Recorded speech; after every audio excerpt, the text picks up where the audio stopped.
On the flip side of it, Mr. Speaker, that again will be linked to the carbon credit. A lot of resources will come to our country because the more we restore our forest, the more we'll play a role in the reduction of the emissions, the greenhouse emissions. So on one side, it's good for our country. We will increase our forest cover. It's in the Constitution. And Mr. Speaker, let me say it. In our preamble, Article 4 of our preamble talks about the environment. We must preserve our environment. It's our heritage.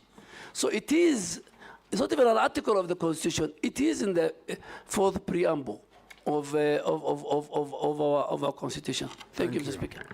Thank you. In the next questions, Honorable Duale tried to hit pointed answers. That was a good introduction to what is actually the epicenter of your ministry. I'll now ask the Majority Leader. Thank you, Honorable Speaker. Maybe just to start with a clarification, Honorable Duale, you said you work with corporates to restore degraded forest and own it. I hope you said you don't mean to transfer ownership to the corporates. I hope it's to own the work.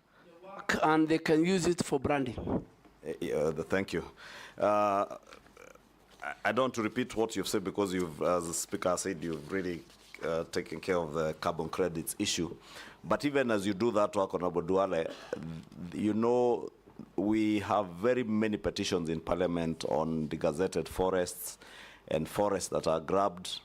I would want to hear how you intend to work with Parliament, especially in dealing with all those issues, land issues around degazettement, encroachment of forests, and outright land grabbing of forested areas. Case in point, I'm aware, I know, and I don't know if you may be aware, of the Ololua forest matter just outside Nairobi, and what you would intend to do to reclaim all this grabbed forest land. Mr. Speaker, when I look at the ministry and even Parliament, there are a number of petitions touching on forest, grab land of the forest, part of the forest be put under use either for agriculture, for even government offices across the country. And the history of forest being grabbed, being encroached, is as old as the Republic of Kenya. In my entire life in Parliament, from the Mao forest, when the Honorable late Michuki was the Minister for Environment, it's a recurring thing. And what I want to intend, if this House approves me, Mr. Speaker, is first to consolidate all those petitions. Some are genuine, some are out of fraud. Generally deliver a cabinet memo, and the cabinet, the highest decision-making organ of our country, can make a decision on this matter. All the petitions, the ones dealt with the Parliament, the ones which have not been dealt.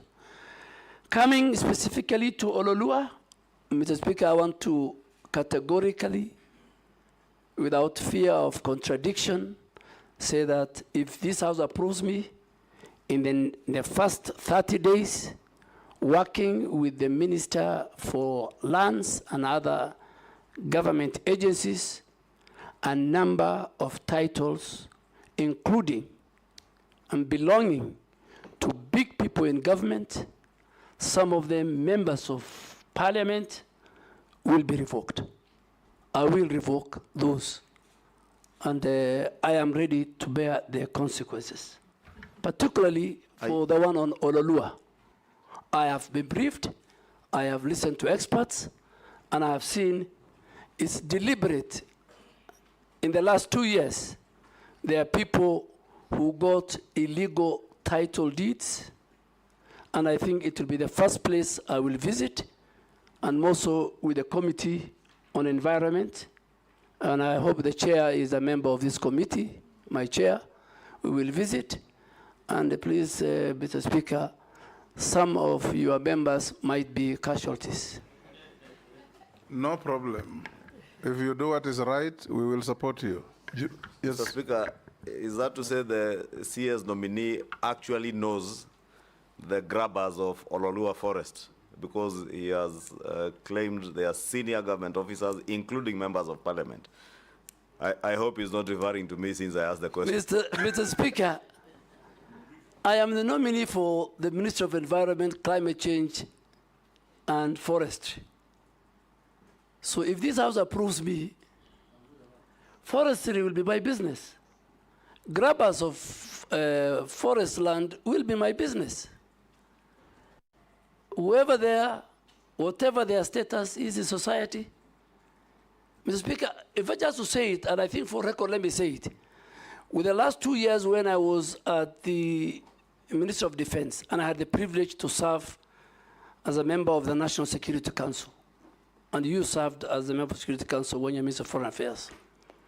If today I'm asked between Al-Shabaab and corruption, which is a threat to the national security of Kenya, without fear of contradiction, I say corruption is more of a threat to our security and our existence than Al-Shabaab, because Al-Shabaab, you can identify, you know their location, you know their capability, but corruption is the one that is killing our country. So, as I go to environment, from NEMA to forestry, at least, if you are hearing me and you sit here or you are somewhere and you have allocated yourself illegally some forest land, be warned if this committee approves me.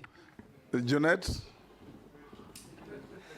Thank you, Mr. Speaker. Mr. Speaker, I have two questions for the nominee. One is, first, it is one of which is on him, one of the nominees that have come here, Mr. Speaker, and he